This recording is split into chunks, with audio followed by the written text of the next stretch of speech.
start about this pavement. First of all, question arises, what is a pavement?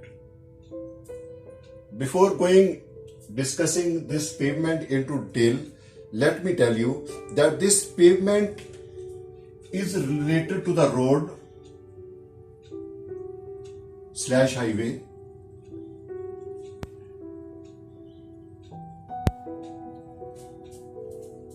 and these are made of either asphalt mix. Asphalt mix means aggregate plus bitumen, and other is your concrete slab.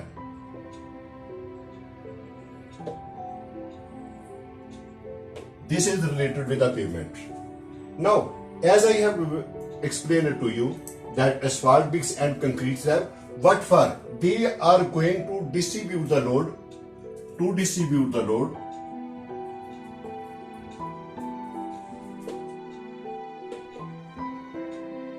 large area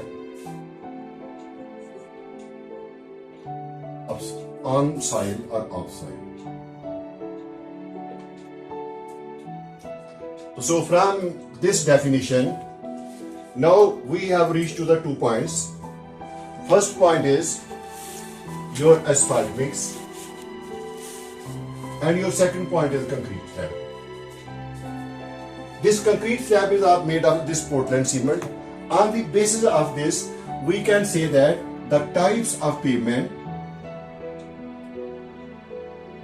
according to their manufacturing or according to their making point of view, is divided into 2 types. First of all, due to this asphalt mix, we can say it is known as a flexible pavement.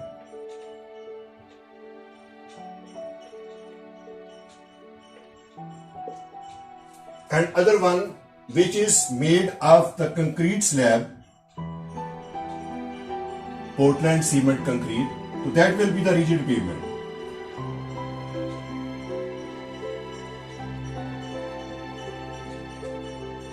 Flexible pavement and rigid pavement. And let me make the distinction between these 2 types of the pavement.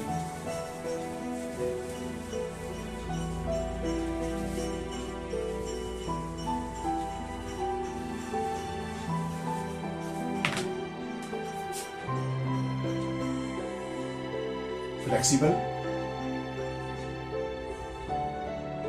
and rigid. First difference, it is made of aggregate plus bitumen. Second one, this is the rigid pavement. It is made of aggregate plus cement.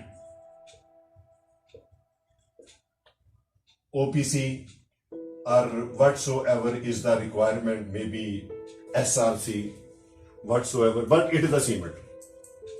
Second one, when the load is exerted on this pavement, it deflects.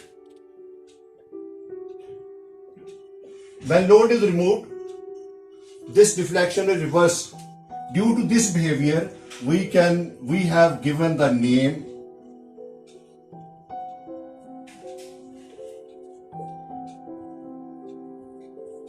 flexible. Now this rigid, when the load is exerted, it does not show any deflection. It remains in the sticking position. So that is why, due to this characteristics, because it's not going to show any deflection, because of its rigidity, it is known as a rigid pavement.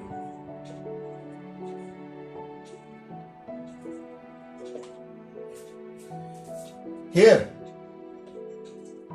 it is a multiple layer.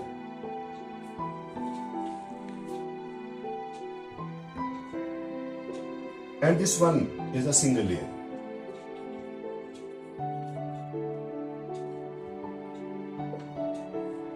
Fourth one,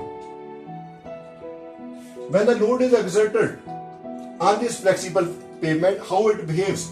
When the load is exerted on this rigid pavement, how it behaves.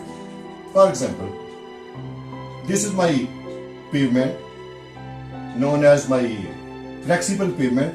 The load is exerted at this point. When the load is exerted at this point, there we can say that this load is transferred to the bottom layer like this one. So this transfer of the load shows that the cone is formed like this one. Cone is formed. So that's why we say that this flexible pavement transfer the load in the form of cone, and it is going down up to the formation level. But now for this slab, slab is having rigid face. When the load is exerted on this slab,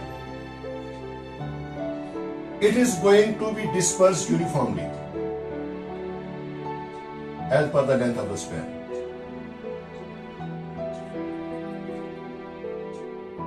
This is the indication of the load. Similarly, also this is the indication of the load. So this is the very fundamental difference between these two types of the pavement. Now next, my consideration, and I will continue my discussion about this flexible pavement and not about this rigid pavement. And next I will explain it to you how this flexible pavement is made. For this flexible pavement making, in my next step, I am going to explain about the structure.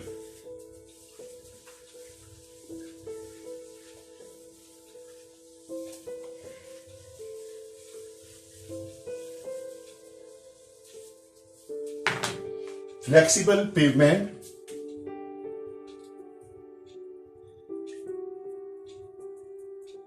structure.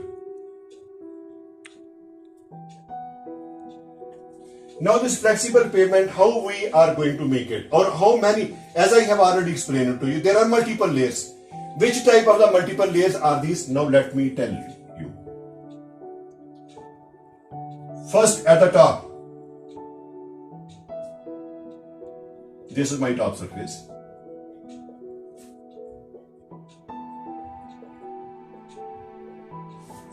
This surface is known as asphalt wearing course.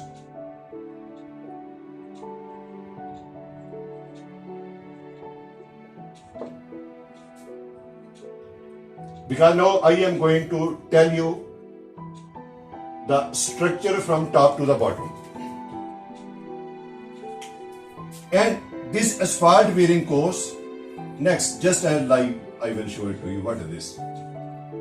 Because I have made it separate just for your understanding. This green layer which I have put, it is the representation of tack coat.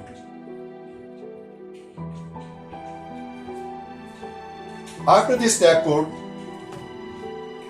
I have another bottom layer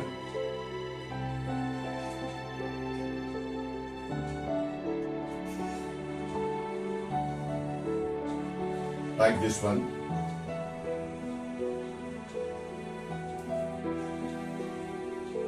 This is known as asphalt base course.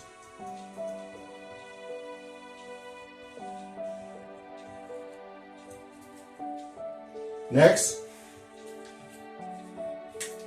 again I am putting this green dots. This green dot is the representation of prime coat.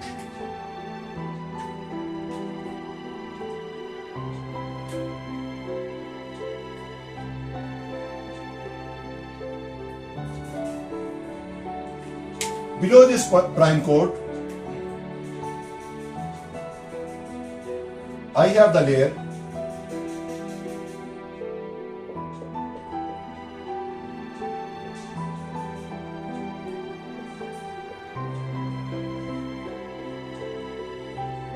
this layer is known as aggregate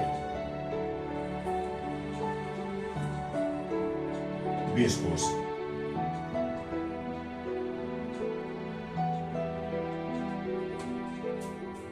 Bottom of this aggregate base course, just for your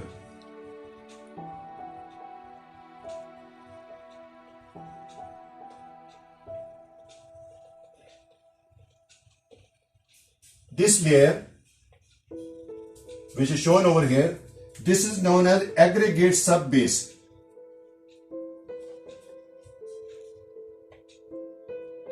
Sub-base. Keep this in mind. This is not a mandatory, it is optional.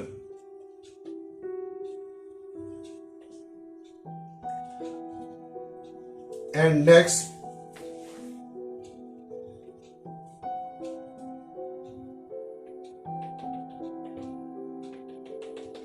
this bottom layer of the formation, or like this one, this is known as the subgrade.